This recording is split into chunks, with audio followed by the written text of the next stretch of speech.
Welcome to Incessantly Seeking, where we discuss the pursuits that drive our lives with a new guest every Friday. I'm your host, Luciana Fauhaber, and today we're discussing the pursuit of equality.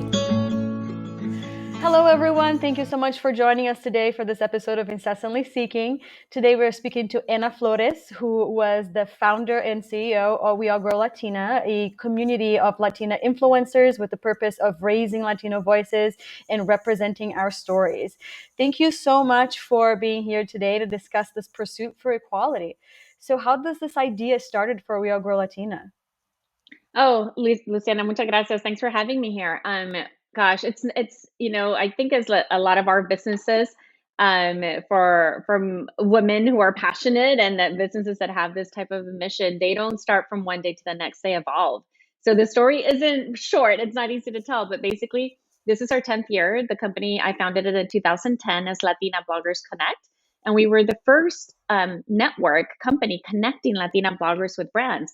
I mean, now that's known as influencer marketing. Now that's, a huge business and a huge industry. But back then it wasn't. It was a handful of bloggers that we had realized that we wanted to continue in this beautiful medium that we had found that in essence, especially for Latinas and especially for the BIPOC community, it was a place that democratized our voices, right? I came from 15 years and working for major media brands, for Univision, for MTV Latin America and Mexico, for Mundo, now NBC Universo, always creating content for Latinos. But it wasn't until I found the digital space where I really felt that my voice was being heard. And I had a blog called Spanglish Baby for parents raising bilingual and bicultural kids. I was a mommy blogger back then, and I loved it. I loved what we were able to create there.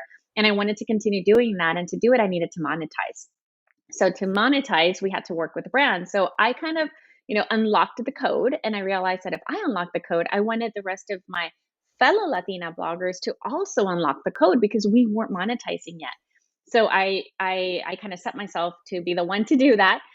Brought together the community of Latina bloggers, put up a dry Google form in 2010 with like a website that I put up on my own. And I said, if you're a Latina blogger, sign up here. And if you're a Latina blogger that wants to work with brands, sign up here and I will get you work. And that we did. Within like the first month, I had Sprint as my client, and then Neutrogena, McDonald's, Clorox. It just kind of like started exploding. Within a year, there was already competition and the industry started to mature. So that really quickly evolved in the next few years into we were definitely the most important influencer marketing agency for Latinas. It's really not what we do anymore. In 2015, we launched our first summit called We All Grow because our motto has always been when one grows, we all grow. And that summit just really became the place where Latinas felt safe, they felt seen, and they felt heard. And this wasn't only Latina bloggers. By then, it was women that were finding us online because it was always an Instagrammable conference.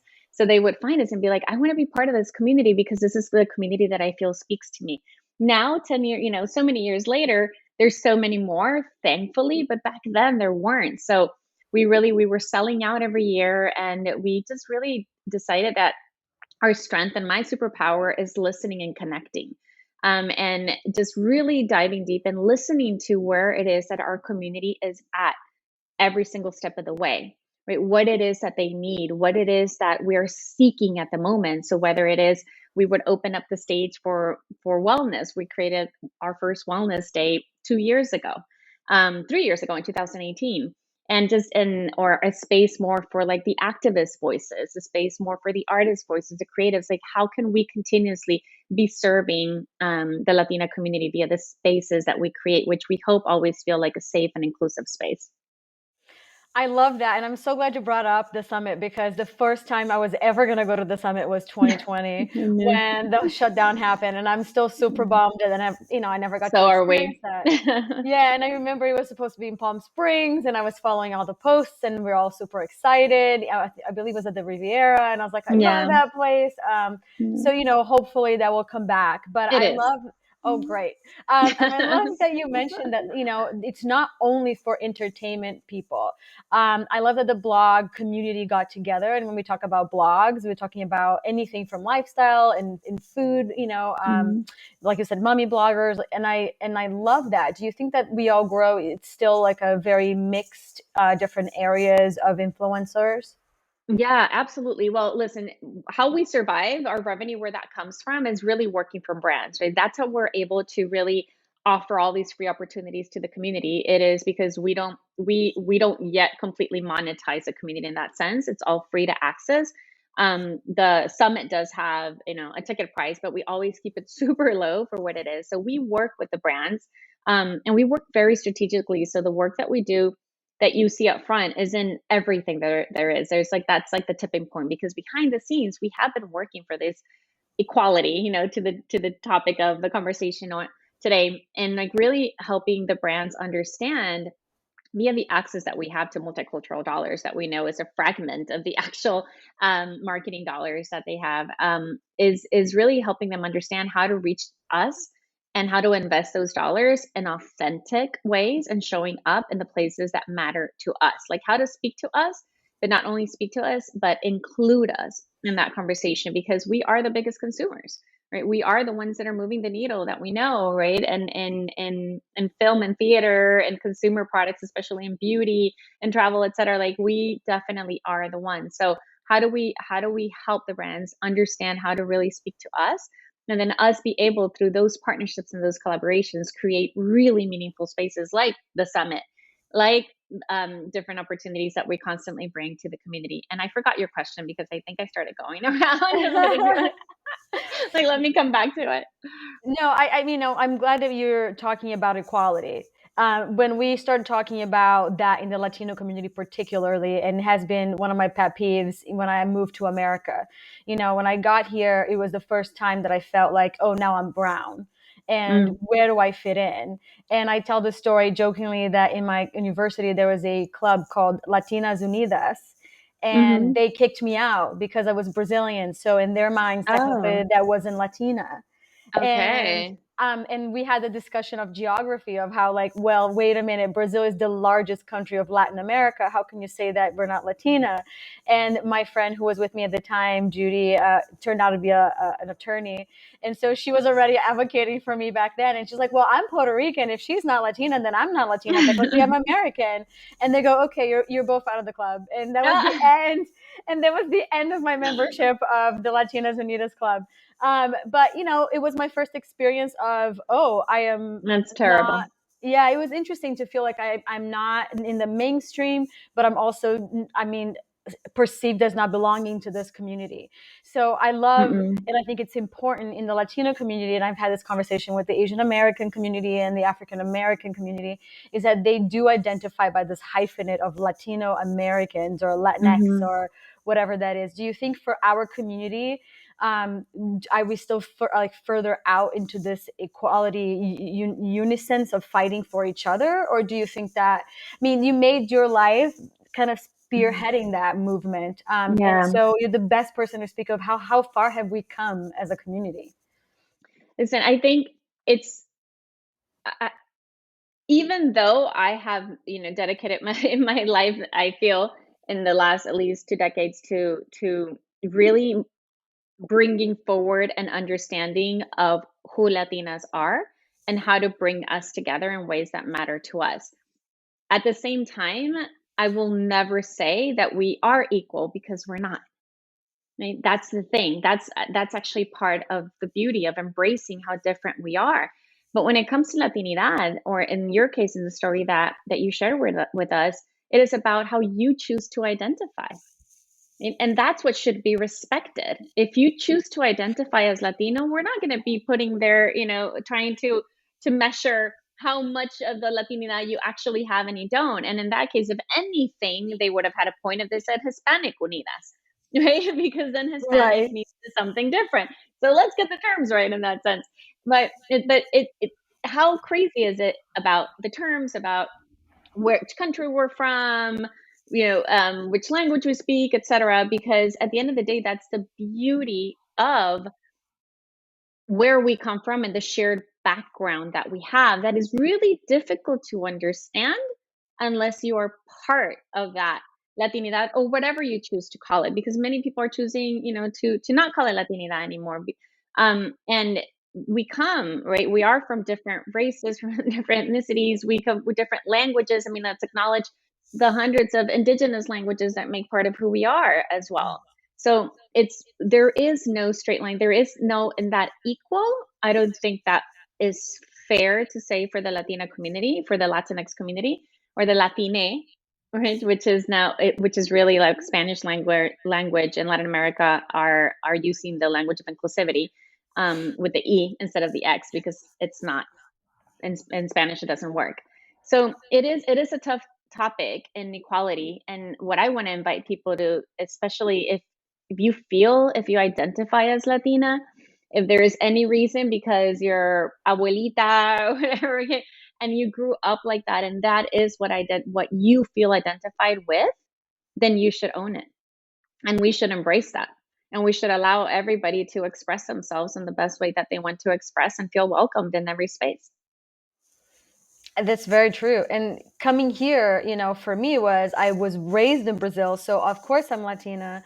But when I got here, the You were discussion is Brazilian. You weren't even Latina. You were Brazilian, right? I was exactly. salvadoreña. Like, Exactly. And then you got here, and then the discussion is like, well, but where are your parents from? Where are your grandparents from? So, this idea of belonging when we're talking to the BIPOC community is really interesting because it really is about who identifies with what, where, and, the experiences we have as a child, an adult, and where we choose to live our lives. So, I love this invitation. Thanks for putting this out there. Another question that I have, I think, is for a lot of people too, is, Latina equal pay, Latina representation when it comes to entertainment. I consistently find myself watching TV and thinking, oh, I see an Asian American, I see an African American. Where's the Latinas at? Where are the Latinos? Well, how come we're not, I guess there was no Latinos in the 1800s. There's no Spanish people. I guess, I find myself looking at that consistently. I mean, I was just watching another show about the 80s. And again, you see in like an Indian American person from India, and you see all sorts, but there's no Latinos. I'm like, well, I guess there were no Latinos in the 80s. You know what I mean? But it's so yeah. interesting that we are the largest community with the largest growth, the largest, purchase of power of purchase, and we're still so underrepresented. What do you think that is? And I'm always observing that as well. And we have to start by saying that, by acknowledging that, right, it doesn't erase all the important work of having the representation that is now much stronger, as you said, from other communities. So it's amazing to see, right, that the Black community has been able to open up so many doors, because that will open doors and opens up doors for us. And I am not, but we as the Latina community are also Black, right? So that is part. So we have to celebrate that, and be super aware of that. And at the same time, we can acknowledge that there is a huge lack still in representation in Latinx everywhere. So the new census came out, by the date that we're recording this, came out yesterday, the results, right? And one of the most impactful things for me was that California is now officially majority Latinx. It's huge. That's It is huge. huge. How is that going to represent in California being the biggest provider of media, of tech, and et cetera? Like, how is that actually going to translate and representation in all these sectors where we are sorely underrepresented? And when these sectors that actually are the ones that move the cultural zeitgeist and that move the needle for those dreams that the next generations and our children, are seeing, and the role models that they're looking for, how is that going to impact? Right? I don't know, because at the same time, I know that as Latina, we were talking about Latina equal pay. I forget the number right now, but I believe in California, it is like in California. I mean, we are the group that makes the less cents from the dollar that a white man makes, right? We are the last ones in the totem pole, like I like to say. In California, it's even lower. It's like 46 cents to the dollar that a white man makes. So everything, everywhere where you start really paying close attention, to like these lists that come out, again, to like these movies, to these places where there's like this representation, this celebration of people, we're not represented at the same proportion to the representation that we have in the population. So we are 18, almost 20% of the population. In California, in places like LA, we're 50%. It's not representative. It's not proportionate. And that's what it is. How can we change it? I mean, we continue having these conversations, and I think the conversations matter a lot because it starts raising awareness, especially to the gatekeepers, right? The thing is that there's so many levels of gatekeepers, and I think we have been unlocking many of those, but the higher up gatekeepers were actually are funding the organizations that can actually advance this equality and advance this representation are not doing it yet. Why? Because they don't see a need to do, because we're still showing up. Right. So for me, where we have power is in where we choose to put our dollars, is in where we choose to see, like, who do I choose to hire? If I'm going to hire an accountant, I want it to be Latina. If I'm going to hire a lawyer, I want it to be Latina, right? If I'm going to spend my money in gifts, I try as much as I can to spend within the community. And when a Latino film comes up, I don't care if it's Argentinians and I'm not Argentinian, or if it's Dominican and I'm not Dominican. I'm gonna go represent it. I'm gonna show up, because I know that at the end of the day, that is where our unity actually matters. And I had a conversation similar with about the Crazy Rich Asians premiere, because when that happened, I had friends in the industry who were, successful writers and would do entire theater buyouts, and they would put their own money on it and say, "You can't afford a $10 ticket? I got you. Come out." And they didn't care who it was. They were just supporting the community in that sense, at a like a wider sense of not me versus you, but us. And I'm with you that when one rises, one of us rises, we all rise. I mean, there's a difference between what is in it for me and what is in it for the community, right? And those things don't have to be mutually exclusive. Most of the times they're not. But I think it is a grander question. And I'm glad that there is an organization like We All Grow Latina, through your all this time of an experience that you've put into building this community. But I do wonder, and maybe you don't have an answer for that, like, how come we are the largest group in California, but we're still the lowest pay? And when Ana mentions the totem pole, she's talking about like all the women of color. She's talking about African Americans, Asian Americans, Indigenous. We're like on I the believe bottom. it goes Asian, white. I mean, throughout the year, right? Because that's how it's represented. It's like, how many more months in a year do you have to work to make what a white non-Hispanic man makes in 1 year? So I believe it's like Asian, it's like a month and a half. Then, and that's where the dates that are represented come in, that are acknowledged. Then it's white women, non-Hispanic, and then Black women, I believe, indigenous Black, and Latinas are last. And that's huge, And we're especially. talking last, we're talking November. So it's like 11 months, 11 additional months that we have to work. And I think, another conversation, and I've written about this before, that talking about Latina equal pay, is that we acknowledge the average of equal pay day usually falls around March, right? So it's like bringing in the average of everything. But even when you hear in the news that they're talking about equal pay in that average date that is acknowledged nationally, there's a sore lack of the conversation of Latina. And that is where I say we cannot be equal until we're all equal. So you have to start from the bottom. That is where you have to lift up. Because if we're going to try to get from 72 cents to $1, it's much easier to try to get from 51 cents to $1. We have to start there for there to actually be equality. And usually that's not where the conversation focuses on. It does not focus on us. It focuses on us because we have made it so. Because we have been, not we as in We All Grow, we have been part of many organizations and companies that have been shining a light on this. But the most important part for me has been when we started really talking about Latino Equal Pay Day about 3 years ago, really bringing it to light. What we saw that the real impact and the real change that was happening was in the awareness and in the aha moment of our community members actually receiving this information for the first time. So how can you even access that power or try to move towards change when you are kept in the dark, when you don't even know the reality that you can ask your colleague how much she makes so that you can understand if you're being paid equally. So I believe in the one that you spoke on, that we did in an event that we did in 2019 in LA. I don't know if you remember the story of this girl that she was sharing with us that she loved her job, that she was in marketing and loved her job, and she really did not want to quit. But she had found out that her colleague, a white woman, made $40,000 more than her. I mean, that's a whole other salary. Mm-hmm. And that she had already talked to HR, she had talked to upper management, and she was not getting anywhere. But she didn't want to have to be the one to quit her job because she really enjoyed it. What could she do?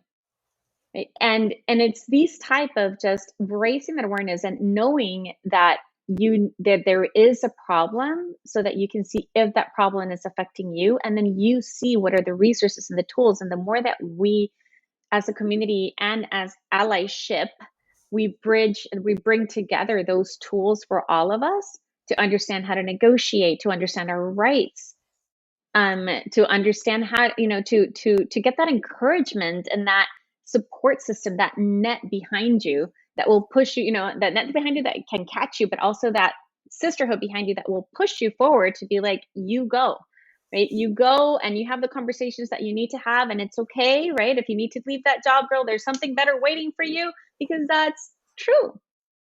There's always something better waiting for us. They're not better. There's always something there waiting for us that is actually meant to be for us. And so having that whole support system, that mental support, that spiritual support, that actual physical support of, hey, maybe I can help you get another job, right? How do we support each other? Because systemically, it's still not in our lifetimes. It won't change. It has to be us one by one supporting each other.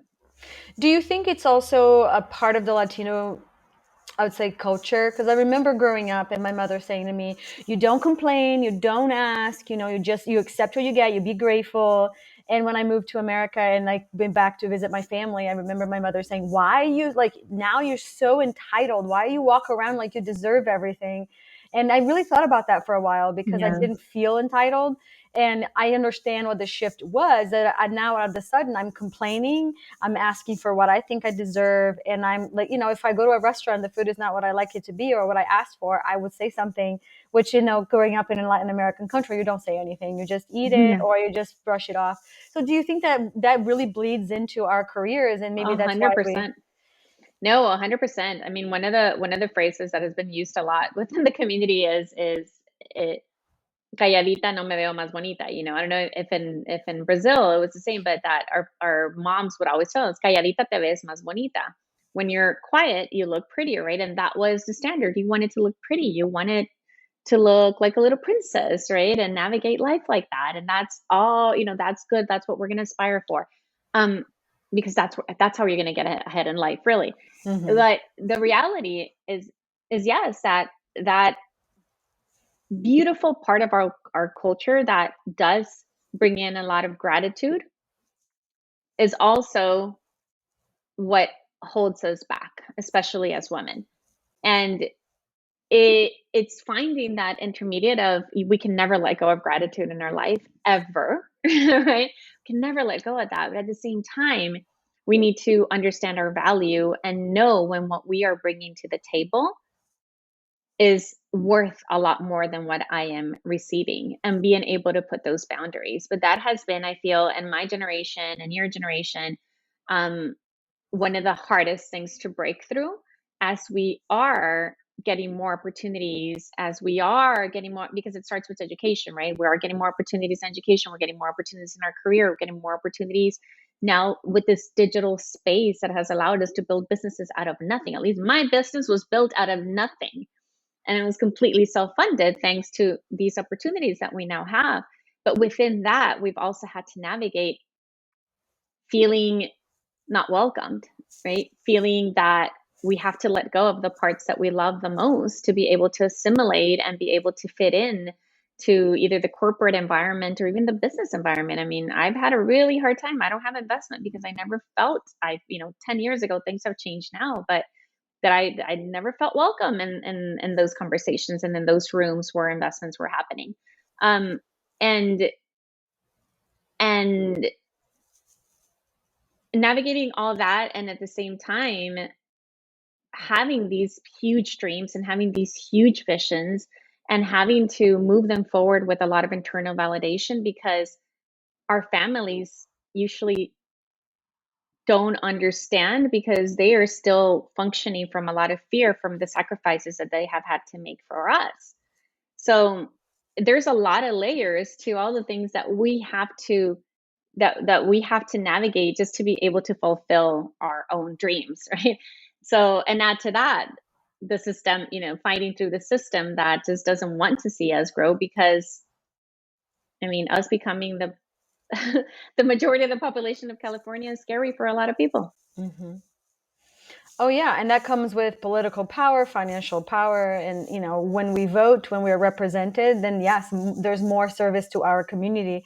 When I first moved to LA, I met this woman in a bathroom at an audition room, and she was an African American woman, and she said to me, "Do you know?" While she was putting her lipstick, looking at me through the mirror, and she said, "Do you know why white men keep working in this business?"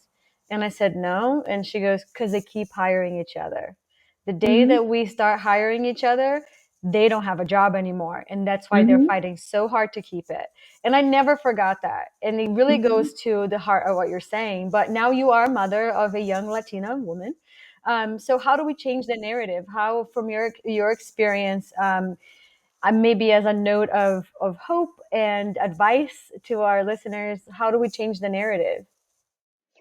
Listen, I'm very hopeful, but I'm very hopeful when I see my daughter, because she has been exposed to all these incredible women. She's been going to the summit, We All Grow Summit, for the last 5 years, and she has been exposed to all these conversations. She has been exposed to these women in power, to these women that know their worth, right? To these women that embrace their Latinidad fully, to these women that have created and made their dreams out of nothing.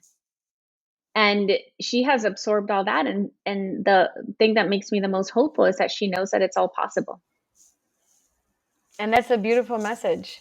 At the end of all of this is just to Mm-hmm.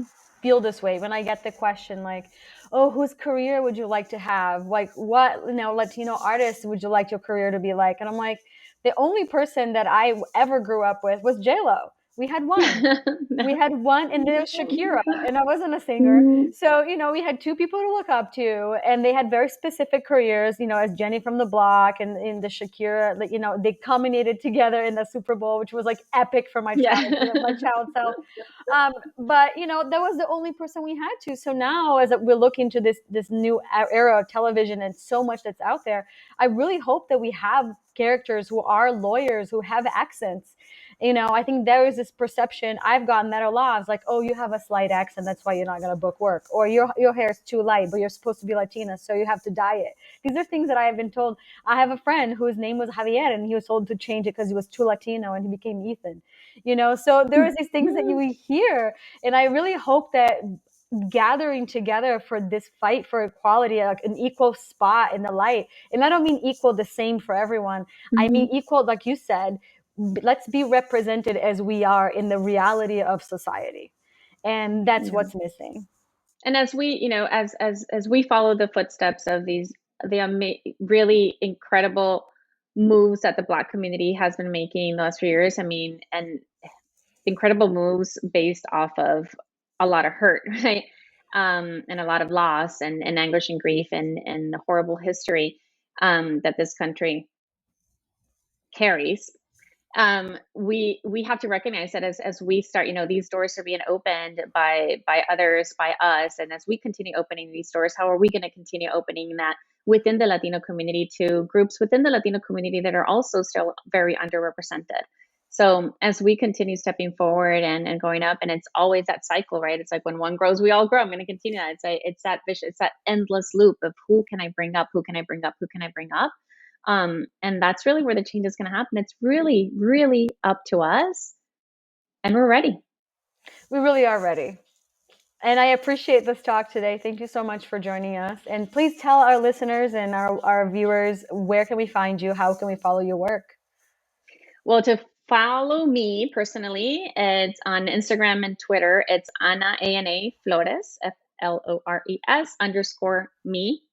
And We All Grow Latina is at We All Grow Latina everywhere. And if you really want to be part of the heart of the community digitally and where we really connect in beautiful ways, it is Amigas. We All Grow Amigas is our platform, our membership. It's free. It's amigas.weallgrowlatina.com. And Amigas is not just for Latinas, it's for anybody who'd like to join. Anybody who identifies as Latina or who wants to hang out with Latinas. Yes. Yes. I love that. Thank you so much, Ana, for your time. And I hope to talk to you again Thank you. soon. Bye. Probably the most significant year in my artistic career, but just in my life in general. Like, it was such a beautiful thing. It was so great and so needed. And I am so grateful and so honored to like really listen to it.